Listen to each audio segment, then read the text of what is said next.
Welcome to Mind of a Scientist. It is my great pleasure to introduce Liz Martins and Kate Remsen from Audubon Canyon Ranch's Living with Lions project. Thank you so much for joining us today. Oh, that's a pleasure. Thank you. It's good to be here. So I'll just briefly introduce myself. I'm Liz Martins, and I run the education program for the Living with Lions project. So this is a project about mountain lions here in Sonoma County. And my husband, Quentin Martins, does the research. He heads up the research program with putting GPS collars on mountain lions. And then my colleague, Kate Remsen, who's going to be your main scientist for today, she runs the camera program, so she'll tell you a bit more about that.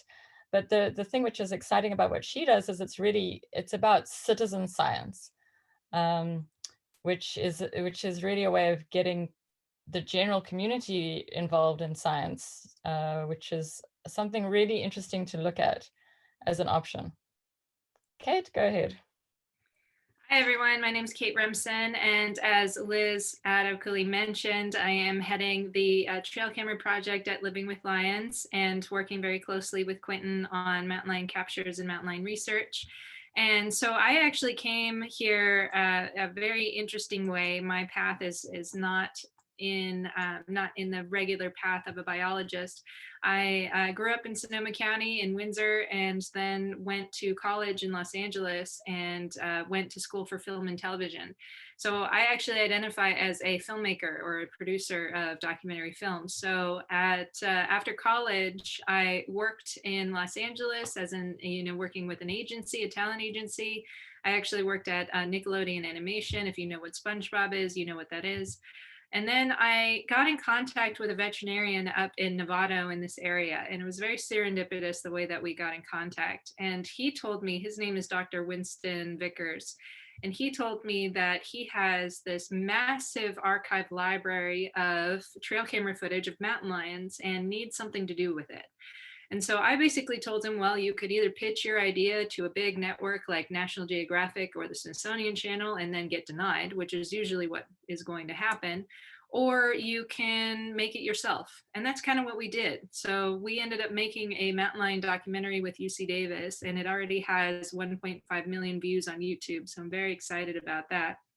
And so while that, the reason why I mentioned this is I actually met Quentin, Liz's husband, through this documentary. And so Quentin is an interviewee in the documentary. And he last year, there was a job opening at Audubon Canyon Ranch, and he thought it was a good idea to bring me on as not just a media coordinator, but a communicator to the public, a community outreach manager.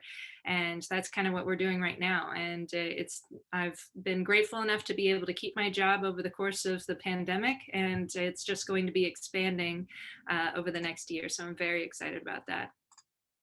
So I think we're going to get started with a quick video that I had created, just sort of explaining the project, and then we'll be able to go ahead and discuss a little bit about what we do around here, and then that'll lead you to your scenario. Did you know that one of our California wild neighbors is the mountain lion? Mountain lions have many different names. Puma, cougar, and panther are just a few. They live in North, Central, and South America. As a top predator, they are incredibly important to the ecosystem. Mountain lions help maintain a healthy balance in nature. They are carnivores, meat eaters, and feed mainly on deer. Mountain lions can have an impact on the deer population. When there are too many deer, too many of the plants get eaten, and the environment falls out of balance. Mountain lions are private and usually avoid people. Have you ever seen one in the wild? You probably won't ever in your life, but we know they are there. They leave behind evidence, like tracks, scrapes, and scat. That's the scientific name for poop. In Sonoma County, the Living with Lions project is studying mountain lions and helping raise awareness about these big, beautiful cats. So how do we study mountain lions when we seldom get the chance to see them? In order to find out where the mountain lions are, we set up trail cameras that are triggered by movement. When an animal walks by, the camera turns on and takes a photo or video. This way, we don't have to be out in the woods all day waiting for a mountain lion to come near. The only way to really study mountain lions and to get to know what they do in detail is to put a GPS collar on them.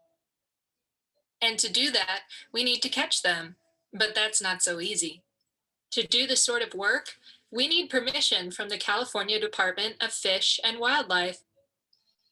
The technique that I'm using to try and catch lions here is a walk-through cage. It's unbaited, so it's basically needs to be placed on a route that we would expect the cat to be using. The cage sticks out, so we disguise it with brush and tree branches. Eventually, we're lucky and we catch one. When the door closes, we get a text and rush to the location, usually late at night. We want to work as fast as possible since the lion does not like being caged. The mountain lion is darted with medicine, which makes it go to sleep. We have 45 minutes to do an exam and collect data, much like going to the doctor's office. Wouldn't it be easier to visit the doctor if you got to take a nap? A veterinarian, or animal doctor, is with us to make sure the lion stays healthy during the exam and is being well cared for. The first thing we do is put a collar on the lion. It looks bulky, but it doesn't hurt the cat. This is the collar that uses GPS to track where the lion is every few hours. When the lion is asleep, we measure it, check its teeth and paws, and take blood samples. All of this information can tell us how old the mountain lion is, how healthy it is, and who it's related to. After being collared, the mountain lion wakes up and runs away. Having a collar doesn't make it tame, it just means we can use our computers at home to watch where it goes every day and night.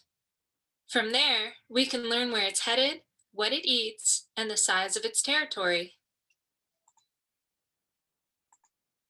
All right, so I know that was just a little bit of the video. It's actually another 4 minutes, and so if you're interested in seeing the rest of the video, you can find it on YouTube under our Living with Lions North Bay channel.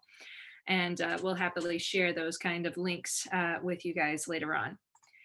So at the end of this video, we sort of talked about, the territory of the mountain lion and trying to figure out exactly how large they are. And so we've learned that the females have a very small territory in comparison to the males, meaning specifically around 60 square miles for the female, and the male is probably around 250 to 300.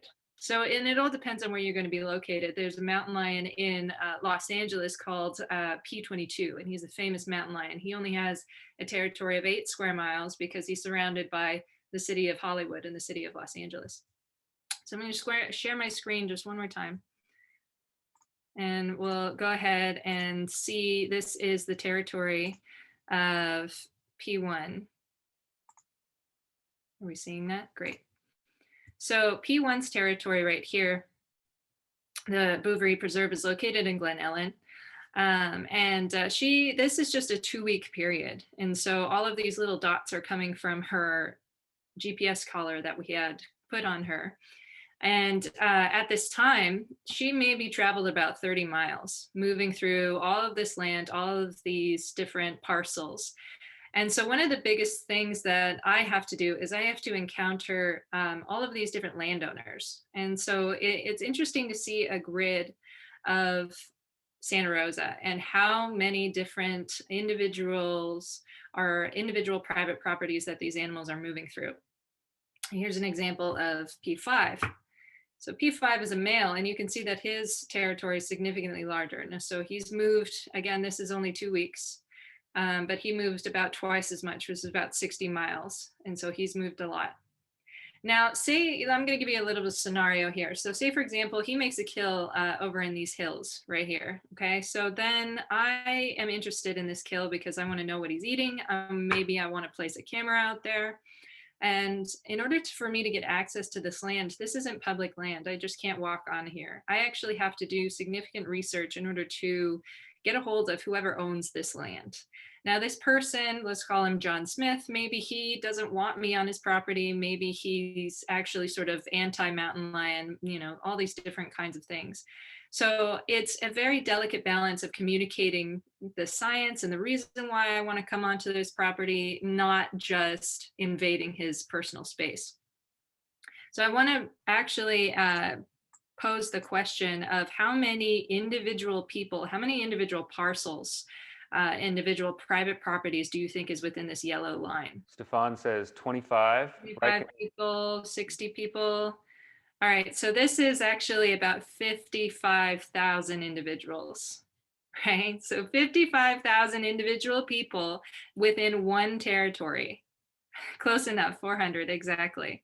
And so it's very important for our project to have this type of relationship with the community. If you had seen all those different little dots, this animal's moving through, and every single one happens to be a kill or anything else, maybe it's a den site, you know, maybe P1 has a couple of kittens and we want to go and investigate.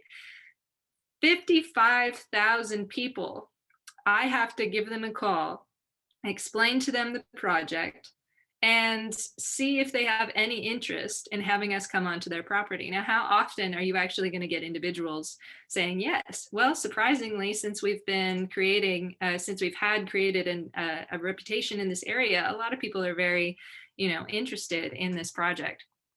So I get a chance to interact with a lot of interesting people. Now, I want to kind of tell you a little bit of a story. When I first started, my first day was going out to capture a mountain lion in Cazadero. And this mountain lion, he had killed a sheep. He had actually killed a couple of goats with this landowner. And what he had done, the landowner, and he had created a little enclosure for the goats and placed them in at night, and expecting that this was, you know, sufficient enough. And so unfortunately what had happened was the mountain lion, P21, he had found a way to get into the enclosure and kill a couple of goats. Now, the landowner had an option to either call Fish and Game or Fish and Wildlife and potentially get a depredation permit to kill the mountain lion, or they called us and capture the mountain lion, put a collar on him, and allow us to track him. So that's what he ended up doing. He ended up calling us, and we went out there. It was a, you know, long night, didn't get home until about 5 a.m. And we were able to capture the mountain lion and put a collar on him. And one of the biggest reasons why this became an issue was because the cage that he was holding his goats was inefficient. There was actually a little sort of space at the top of the hut that wasn't covered. It was about 6.5 feet up. And you wouldn't think, okay, maybe not a coyote would be able to get in there, maybe not a bobcat, anything like that. And so he didn't really think how high mountain lions can jump. So I'm going to throw that question back at you. How high do you think mountain lions can jump? Just go ahead and put it in the chat. 10 feet, good guess. 15, yeah. Right on the money, 15 feet, exactly. So by going out there and talking to the landowner, we were able to inform him about this information. 18 feet's a little too much, but 15 is about right. And they don't need a running start. They can just go up. And you saw that in the video. That was actually P5.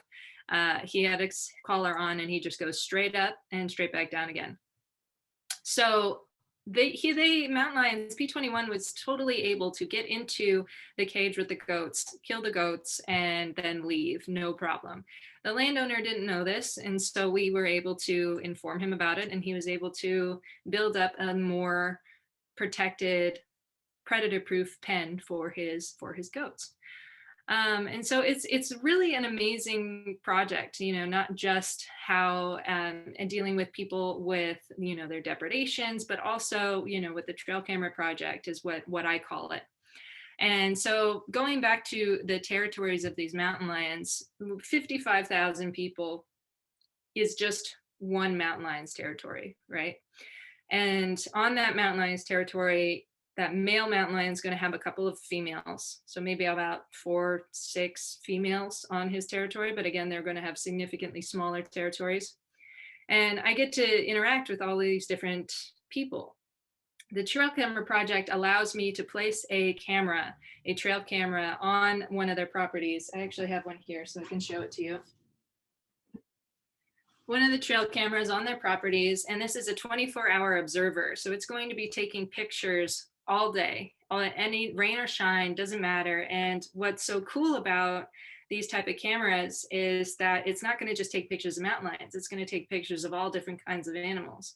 So all this data allows us to collect information about the prey base, the reason why certain kills are happened, like when mountain lions go after deer, why they go after skunks sometimes, why they go after turkeys. We get an idea in this area using these cameras how often certain prey are going to be moving through. So it's called prey density. And so, and then on top of that, the landowners love the images.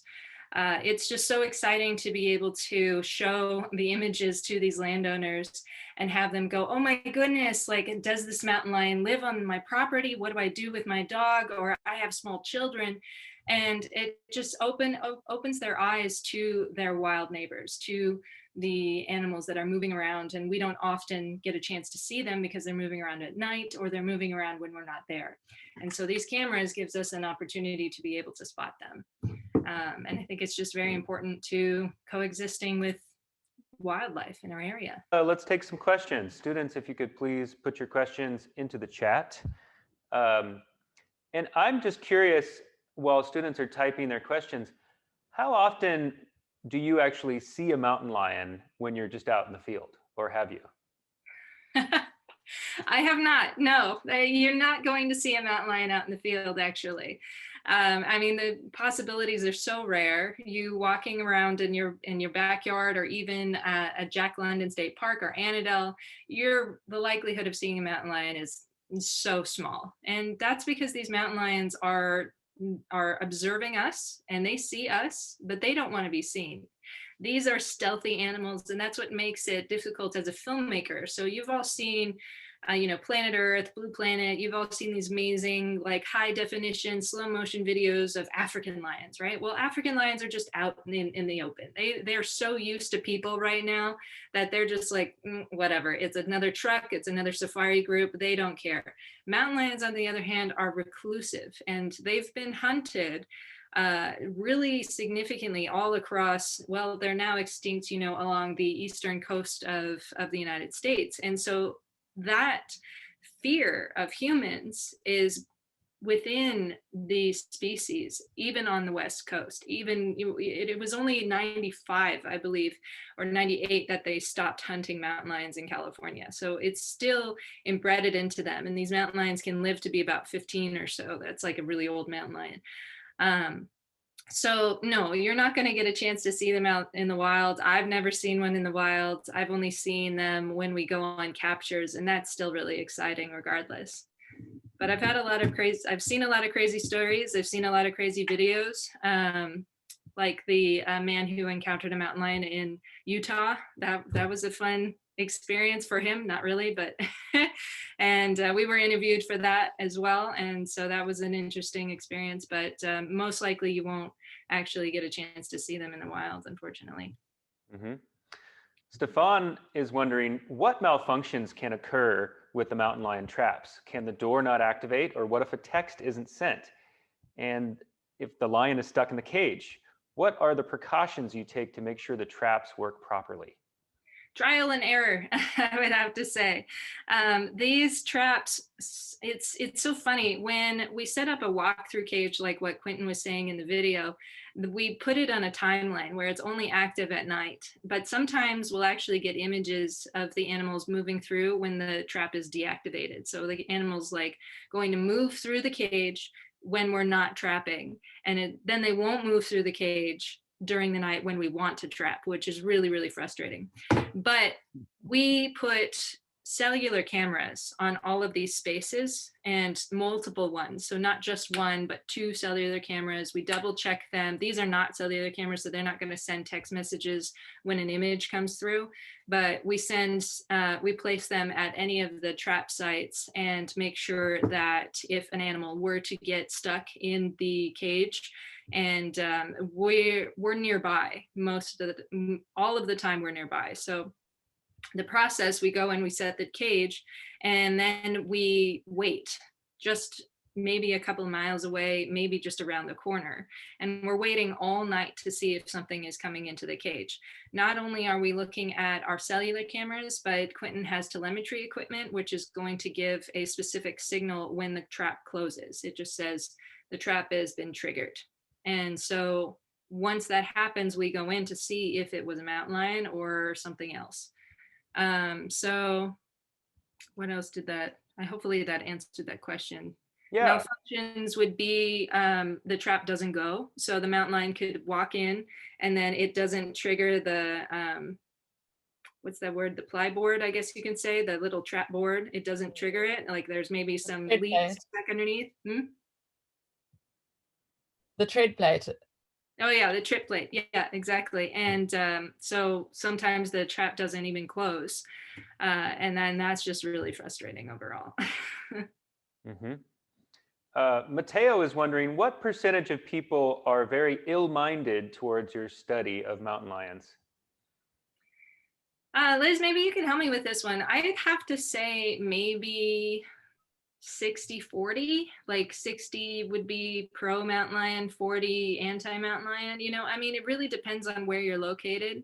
Up in Modoc County in super, super rural Northern California, there's going to be a lot more ranchers. And so they're very protective of their livelihood. And so they're going to be sort of anti mountain lion in that way. But people here have been, in a way, have learned a little bit more about their wildlife in their area. I mean, a sad story happened with P21 that I told you, the one who jumped into the goat cage. He actually was shot just 3 weeks after we'd captured him. And that was from a completely different landowner in Cazadero. So we have the one landowner who says, we're going to call Living with Lions. And then the other landowner who says, nah, I'm going to shoot him right away. So we're hoping to change that percentage and move it, you know, more and less individuals are going to be anti-mountain lion and more individuals are going to be pro. Yeah, go ahead. No, just to add to that, I mean, I think, you know, like you say, it's very much depends on where you are, but in the core study area around Sonoma, I mean, I think people have ideas in their head, but as soon as there's some kind of interaction with the project and people get a better understanding of how mountain lions work, how they use the area, like it shifts quite quickly. If someone was anxious about mountain lions, just through a conversation, I would say like 90% of people towards at least feeling, you know, more interested in the fact that there are mountain lions around. Sophia asks, how are the GPS collars powered? Do they have to recharge? They do not. They're actually charged by battery. I have one right here, so I'm going to show it to you. And so these batteries last about 2 years. And so that's why they're so large. And one of the big reasons why a lot of people are really upset about having this, you know, big thing around your neck, it's actually really light. It looks really big, but it's actually really light. So they're battery powered. And when the battery starts to die after 2 years or 24 months, we need to go and recapture the cat. Have I ever gotten attacked by mountain lions while filming? No. Any of the footage that you see of mountain lions up close, they're actually in a sanctuary behind a fence, and that sanctuary is the wildlife rescue in Sonoma County in Petaluma. So they have a couple of mountain lions over there, and so just a little filmmaker secret. And Carrie is wondering, do mountain lions tend to have packs or groups, or do they tend to stick to their own territories? Yes, actually the only cat that is going to live in a pride is the African lion. All other cats on the planet are going to be solitary, and you may find cheetahs hang out, like a couple of brothers will hang out, they have a coalition, but mountain lions are solitary. Only the males are going to be by themselves, and if a female hangs out with another mountain lion, it's usually their cub, so their kitten that they're still raising and needs to hang out. Sort of adding to your Cazadero example, has a landowner ever taken extreme measures to remove a mountain lion? Have they ever engaged one without permission or installed lethal traps? How far can a landowner personally go to remove - keep mountain lions away? Well, it's technically illegal to shoot a mountain lion in California, but you could do it without telling anybody, and nobody would ever know. And so extreme measures to remove a mountain lion would be shooting on site. And a common term that I've learned is shoot, shovel, and shut up. And that's kind of the way that people go about some predators, not just mountain lions. You might find it in wolves in Northern California or in Montana, or bears. And that's the people that don't, want to get in trouble about this, then yeah, they can do this secretly. If they have enough land, they can quickly. Oh, an example, P25, we just recently captured him again in Cazadero. And I've named him Thor because he's the largest mountain lion we've got at 136 pounds. And we caught him 4 days later, his collar shut off. So we thought three things. One, he's in a super covered area with the redwood trees, and the collar's just not giving out a signal, and there's just no way that we can possibly get a hold of him. Number two is that the collar's not working. It's broken. And number three is he was killed and the collar was destroyed. We learned that it was actually number two and the collar was off. And so we turned it on and now it's working. I just wanted to add to the previous, just to explain. So until very recently, if you had an issue with the mountain lion, you could call up Fish and Wildlife and you could get a permit to have it removed. So you could do that legally. It's only been in the last half a year or so that you're actually not allowed to kill them anymore. It's a very recent change in the legislation. And Riken was wondering do we know how often people try to kill mountain lions? Well, I say it would go back to the percentages of how many people are interested in keeping the wildlife and how many interested in getting rid of them. And it all comes back to education. The first impulse of having a large predator on your property is, I'm afraid, I'm scared, and this needs to go away. Then we kind of tell them the reasons why it wouldn't work if you wanted to kill the mountain lion or relocate it. Number one, if you're relocating a mountain lion, you're moving it. It's not going to work because either the mountain lion comes back. We've tracked a mountain lion travel over 200 miles back into its original home range. And number two, you've freed up that territory for another mountain lion to come in. So just by removing one doesn't mean that there isn't another one that wants that territory. And it's the same thing with killing a mountain lion. You get rid of that mountain lion, well, then another one's going to come back. So you either don't kill them or you kill them all. Sophia asks, do you have to cover your scent so the mountain lions go near the trap and cameras? We haven't seen any issue with that. I went out with Quentin to a den site last year, and I was, on the ground and looking at the kittens. We don't touch the kittens, but they were like, just a couple of feet away from me. And we were setting up cameras and everything like that. And what we saw was the mom came and investigated the camera. She like bit one of them. She tried to eat one of the cameras, and then she just laid down to nurse the kitten. So no, they don't really care. Mm-hmm. Riken asks, I understand that the collars are light, but wouldn't they make it somewhat difficult to maneuver their heads? Over the course of the study, we've seen no difficulties from the mountain lions. They haven't had any problems mating. They haven't had any problems eating or feeding. And we know this because they haven't lost any weight. They haven't had, contracted any disease in that sense. But no, the collars haven't proven to be any problem to the mountain lion. Consider it a necklace. Mm-hmm. Carrie's wondering, do cubs ever get separated from their mothers and start causing damage on their own? Ooh, that's a good question. Yeah, so it's not a likelihood that the cubs will get separated from their mothers, but the mother might get killed, either by getting hit by a car in more busy areas like Southern California, or somebody shoots the mother, or she dies from natural causes. So the kittens, yeah, they usually, a male kitten is going to be the one that's depredating, meaning that they're killing livestock and pets. It's a dispersing male, sort of a young teenager. All you teenage boys are your problem children. So it's always going to be, it's usually going to be the young males that are going after this easy prey. And they look at, the livestock and the pets kind of like a buffet. And you go to a buffet and you assume that all that food is out there for you. You've already paid for it.